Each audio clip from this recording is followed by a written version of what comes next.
Ah, bonjour tout le monde, ici Louise Arcand, coach en efficacité pour les travailleuses autonomes qui souhaitent augmenter leur performance tout en maintenant leur équilibre. Alors aujourd'hui, c'est le rituel numéro 10 de ma série de 10 rituels.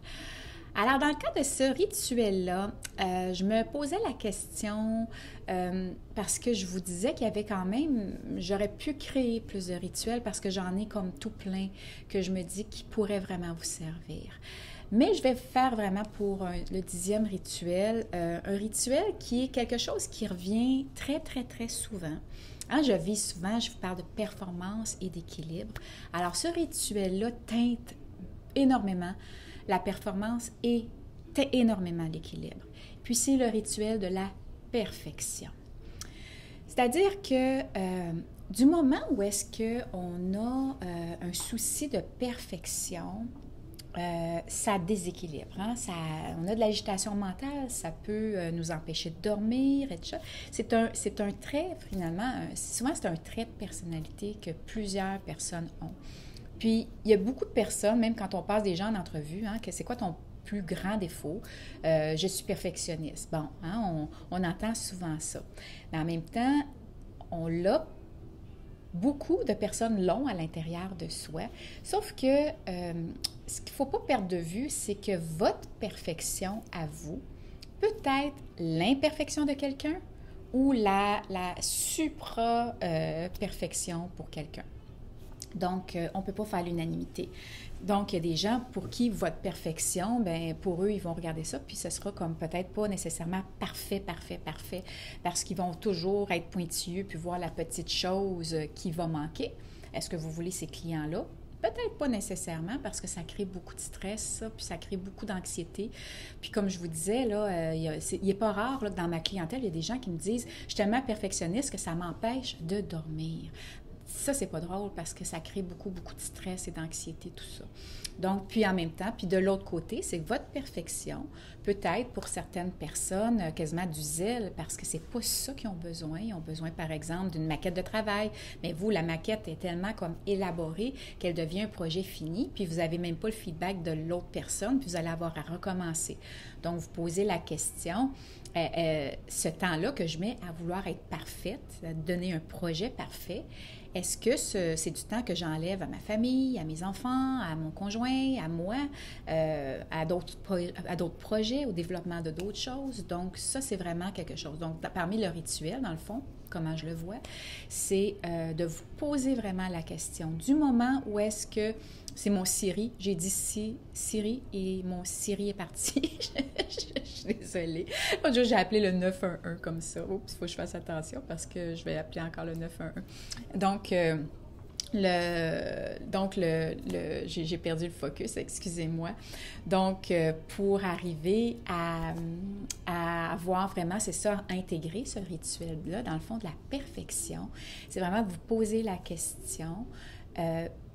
En fait, du moment où vous avez l'impression que vous mettez beaucoup de temps, qu'il y a de l'agitation mentale, qu'il y a de l'anxiété pour un projet que vous voulez remettre et tout, vous posez la question, dans le fond, si moi j'étais le client, là, ce que j'ai, hein, on se met en mode, on appelle ça le mode méta, donc on se met à l'extérieur de soi, on regarde ça d'une façon objective.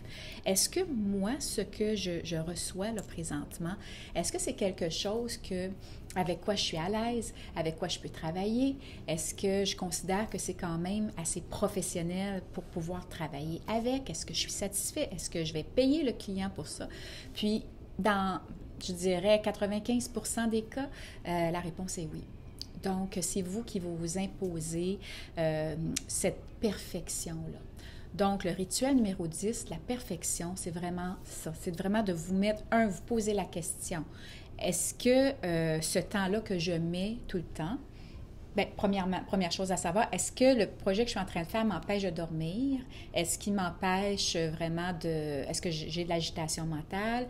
Est-ce que j'y mets beaucoup de temps? Ce temps-là, est-ce que je l'enlève à des choses que j'ai envie de faire qui vont me nourrir? Si oui, après ça, se poser la question, si j'étais le client ou le collaborateur ou peu importe la personne à qui vous devez remettre ce projet parfait, là, si elle le reçoit de cette façon-là? Est-ce que cette personne-là va se retrouver vraiment satisfaite du projet? Puis comme je vous dis, 95% de mes clients me disent oui.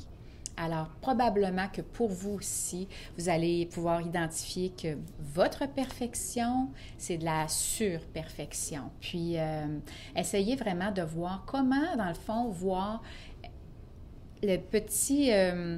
quand ça va être assez, là, dans le fond. Ça va être quand votre date, votre moment limite dans le projet? Vous dites, moi, j'ai passé 5 heures, je passe 5 heures, bien, ça va être 5 heures. Puis oui, il y aura peut-être des petites pacotilles, mais j'en passerai pas 15. Donc, c'est ça. Tout ça, c'est pour vous aider toujours à être plus performante, plus en équilibre. Parce que plus que vous allez faire des actions qui sont comme imparfaites, mais qui sont faites, vont vous faire avancer, tandis qu'une action qui est parfaite, mais qui n'est pas faite, qui n'est jamais finalisée, bien, ne permet pas d'avancer. Alors voilà, c'était mon rituel 10 pour atteindre plus de performance et plus d'équilibre dans votre pratique autonome. Alors, je souhaite que tous ces rituels-là vous aient été utiles. Alors, l'idée, hein, je reviens, c'est pour avoir plus de satisfaction dans votre pratique autonome, tant sur l'aspect personnel que sur l'aspect professionnel.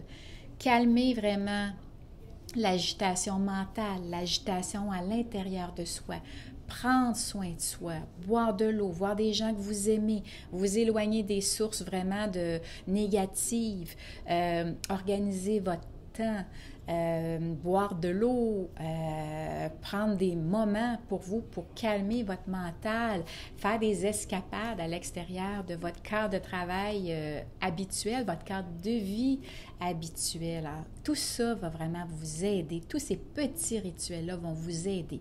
Comme je vous disais, si vous réussissez à en intégrer 1, 2 ou 3, c'est déjà énormément de bénéfices que vous allez pouvoir en récolter.